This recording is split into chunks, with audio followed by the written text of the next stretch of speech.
Hi there guys, in today's video I will show you how to change Facebook page name. First of all, you might share that you're on your Facebook profile and then you need to click on the flag tag on your upper side. After that, you need to choose the page that you want to change their name, for example this one, and now you need to choose on your right upper side the settings button and then you need to select page info. Now as you can see, the first category or the first section is my name of this page. I will change it. For example,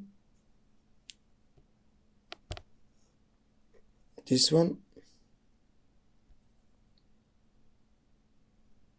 Now I will go and use a request change. And as you can see, it says that we'll have a reviewing on my changing request. I will go OK.